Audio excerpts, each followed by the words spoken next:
Happy New Year. Happy New Decade. Oh, yeah. Happy New Year. 2020. Holy moly. That Who'd have just thought seems we'd have so made... far I remember away. when 2001 was in the future. Yeah, exactly. 'cause I'm And how old, it was right? going to take over. But let us carry on where we left off from 2019, way back then, in our Discovery Matters episode. I think we should concentrate on, what helps us understand life science. And that's a subject that I think is important every day in our topsy-turvy world. So something that helps us understand. Is it Google? Is it... Keep guessing. A chair? A towel? Wikipedia? No. It's totally easy, and it suits you, Connor, because you like to say every day is a school day. So what is it? School.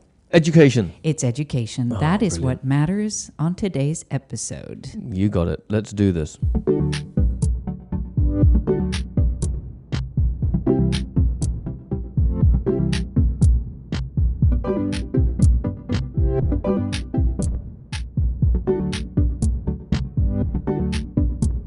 All right, I went looking for what is special about education in life sciences, specifically within biotechnology, which we are obviously talking about every time we get together for an episode of Discovery Matters. And so for this search, we started at the National Institute for Bioprocessing Research and Training, something that is called NIBRT for short, located in good old Dublin.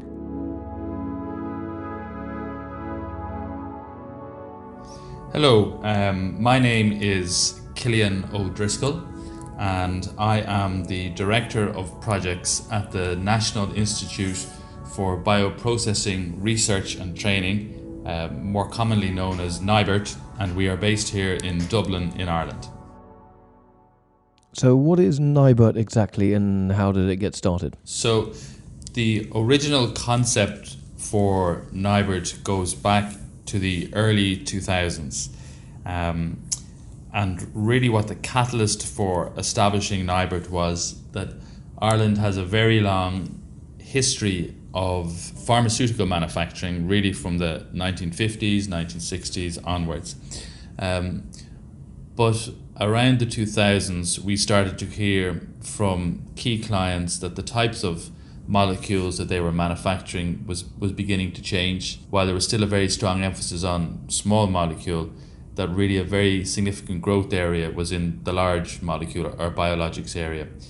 And that in order for Ireland to be an attractive place for companies to establish large-scale biopharmaceutical manufacturing facilities, really what was needed was to make sure that we had the talent and the workforce of engineers, scientists, quality folks, operators, technicians who were very comfortable in manufacturing of large-scale biologics. Okay, so walk me around the training facility at NIBRT. What does it look like for those of us listening? Well, as Killian can tell you, it is an impressive sight. I suppose the first thing that greets you is our foyer and our exhibition space, at which we hold many conferences and vendor. On the left-hand side, you see our training rooms, where we train over 4,500 people per year. Right-hand side, on our ground floor, that is where our research laboratories are located. Then as you move up the stairs onto our first floor, on the left-hand side, you see the offices and our meeting. On the right-hand side is really the heart of the facility. That's where our pilot plant facility is, and that's where our upstream pilot plant is, our both stainless steel and single use, our downstream facility services.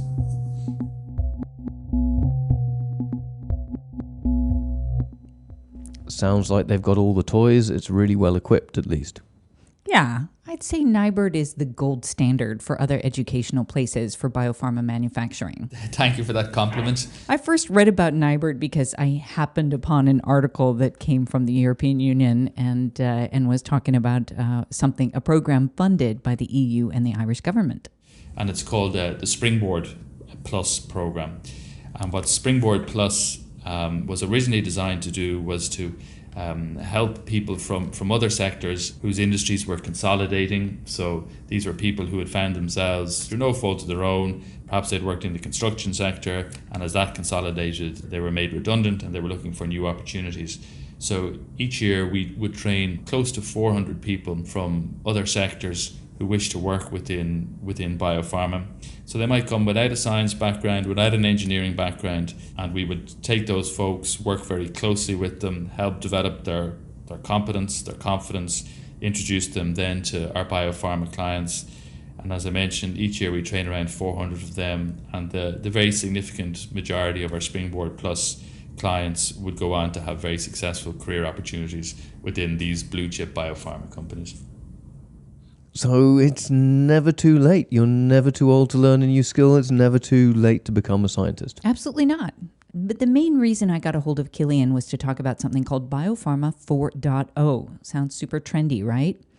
And we talked about how that could change the future of education in biopharmaceuticals. Okay. Do you remember the film Taken? I do, and I have a very particular set of skills. Yes, I'm sure you do. I don't know who you are. I don't know what you want. If you are looking for ransom, I can tell you I don't have money. But what I do have are a very particular set of skills. So I kept thinking of that quote when I was talking to Killian. 20 years ago, scientists had to use a very specific set of skills, as Liam Neeson would say. And now with the speed of science, they have to learn something completely different, and they have to keep learning and keep up. Actually, like we do within marketing. Like as soon as you know something, it's old knowledge. So it's like old dogs, new tricks, continual learning all the time. All the time. Every day is a... learning day. No. Every School day day. is a... Oh my God, Dodi. All right. Get it right. Close enough. All right, so this is where Biopharma 4.0 comes in. Rather than, say, a traditional house of education like college or university. It can be a challenge for universities to have the capability to be able to deliver the core skills in biopharma manufacturing, because it is such a hands-on, practical, competency-based skill set that's required. So it is hard to learn about aseptic behaviors.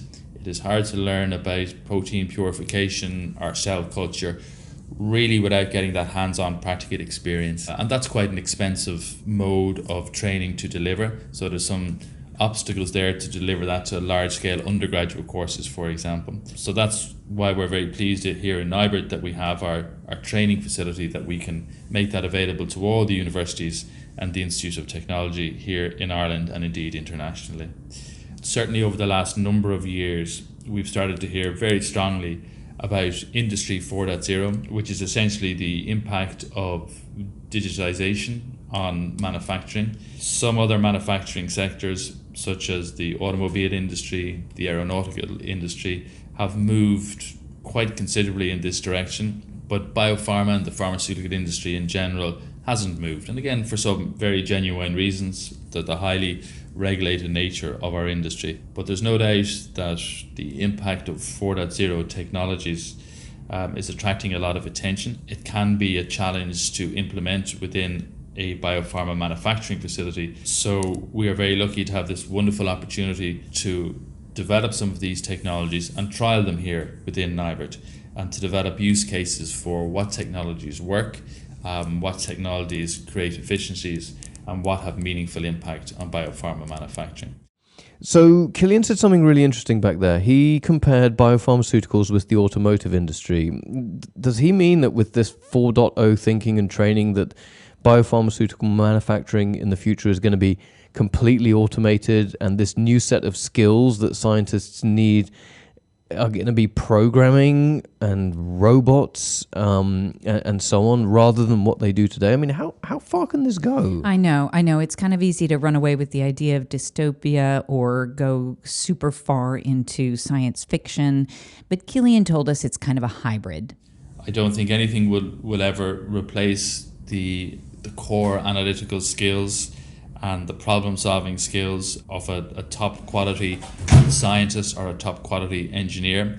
But certainly some of the 4.0 technologies can certainly help with that. So at the core of 4.0, what we're seeing is big data and essentially the data analytics. And there's a number of steps within that, because biopharma manufacturing facilities generate an awful lot of data from disparate systems. So trying to align that and trying to standardize your data and aggregate your data and collect it is probably is a very significant challenge. But once you've collected that data, then assessing that data, doing trend analysis, and finding some meaningful scientific or business information that's actionable from that is the, I suppose, the holy grail that everybody is trying to pursue. But certainly what we're seeing is some new technologies, such as increased use of automation, increased use of robotics, can certainly help with the more what we might call routine tasks that perhaps some of our scientists and engineers are currently performing, to help them focus more on value-added tasks.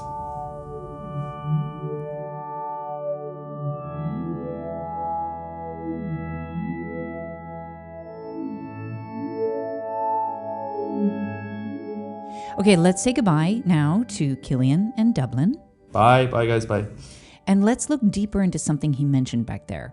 Universities and how they are approaching this question about the future of education. So let's hop over that big Atlantic Ocean and visit Pennsylvania.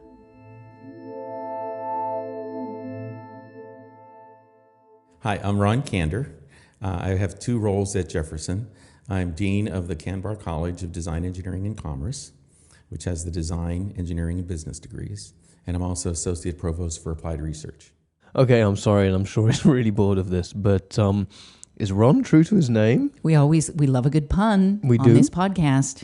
Yes, definitely. Kander, absolutely. It's actually not spelled like Candor. Kander. So Ron is deep into educating the current generation and the next generation in the ways of making future therapeutics. So our job is really to educate people for the next set of jobs. And we place students in industry at a rate of 96%. So our job really is to prepare the next workforce. And in this project specifically, we're really focusing on the entire workforce development continuum. So we're trying to go backwards and do STEM education and STEM enrichment for the K-12 system in the region. We also have partnerships with the community colleges around us on this project so that we can add supplemental curriculum to their associate degrees so people would come out being ready for work. And then also our own undergraduate and graduate degree programs, which range from engineering to life sciences to biotechnology, that we can add content on biopharmaceutical processing to prepare them for industry. And then most importantly, we have the workforce development component of this, that is the training and retraining of current working professionals. Because we are, obviously things change so fast now that we're in a lifelong learning mode, and people have to continue education for their whole career. So this part is bringing professionals back for retraining. So, candidly, what does Ron see as the demands on a person entering or staying in the biopharmaceutical workforce today? Well, for Ron, it all comes down to one statistic. Half of the drugs that are in the R&D pipeline are biologics. When I talk to the professionals in the industry, the single biggest risk to the supply chain is trained people. So individuals' ability to continuing learning is now more important than what they know at any given point in time. So the whole hiring process is changing, because you don't hire a person for what they know anymore. You hire them for what they can do and what they'll be able to learn to do as you move forward. So it's really interesting. It's changed completely. That education is no longer about information, it's about experiences, because the information now is very easy to find. So if you just need a fact, you're not going to pay $40,000 to go to a university to learn a fact. You can look it up on Google, right? So what is it about the experience that differentiates you from other employees?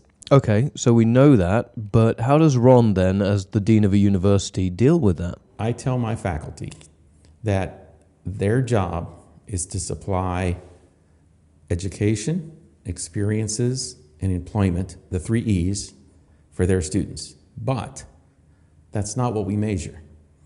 We measure, as a university, the economics, we measure the enrollment, and we measure the esteem. So 3 completely different E's now. Different E's. So my job as dean is to translate between those 6 E's. So my faculty are providing the actual services. My job is to then measure, have metrics that show that we are doing those in such a way that we meet those other 3 E's. And that's really where education's going in the 21st century now, is because if you only focus on the services you provide to a student, society won't understand the value proposition of why a university exists. And in fact, you see that all over the place, right? The discussions about the value of education. It's not about the cost of education, it's about the value of education. And and again, I'll use that number, if you spend $40,000 a year for 4 years to get a bachelor's degree, that number alone is irrelevant. It's what's that compared to the value that you create for yourself as an individual in terms of you as a product, right? So it's no different than the supply chain of a product, right? As you run a product through a supply chain, it increases in value. As you run an individual through a university, you're increasing their value to society. If that value increase is bigger than the cost of tuition, you win.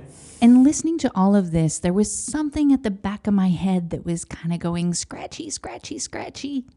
Don't tell me about the students. Exactly, about the students. And you're worried about kids today and how, without generalizing too much and sounding as old as we are, it seems that so many of them just want to be YouTube stars and make their $1 million when they're 19 and be influencers. I don't even need to and so on. participate in this conversation. You've got it all. It's exactly what I'm thinking. So I asked Ron, how does he talk to those kids? Except he kind of shut me down when I asked him about this. And instead, he showed me the hope that I'd been looking for throughout these discussions about education. Well, see, I disagree with that premise. If I look at the students that I have in my college, they are way more savvy in understanding how they're going to bring value to society than any of us realize. And I've said this many times. If you only look at what's on TV or what's in the news, you feel like the world's going to go to hell. When you work on a campus, and I get to be around the students that I'm around, if these are the people running the world when I'm 95, I'm good, because they get it. They completely get it. And in fact, they get it better than I did when I was in college. I'll be honest, when I went to college, I became an engineer, and this is embarrassing to say because they made the most money. Right? I mean, I didn't think about the impact of my job on society back then, when you're as an 18-year-old guy, let's face it. So, but now these 18 to 22-year-old kids come in and they want to know how they're going to change the world. What are they going to do to make the world better? And they see this field, the bioprocessing field, the biologics. I was on the bus today on the way up here with a millennial, and he said his father died of cancer, and his father was in a biologics trial in California, and it extended his life by 4 to 6 months. And he said he could never give back enough to the industry who gave him his dad for an extra 4 to 6 months. And he doesn't care how much money he makes. He's interested in how could he do that for somebody else. So, and that is not uncommon. These kids get it.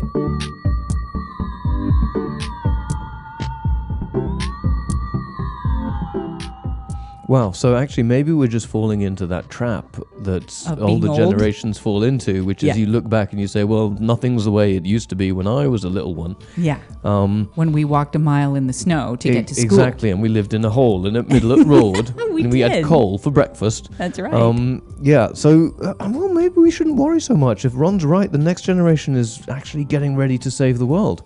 Here's to hoping. I love that. That's it for this episode of Discovery Matters. We'll see you in 2 weeks. Goodbye.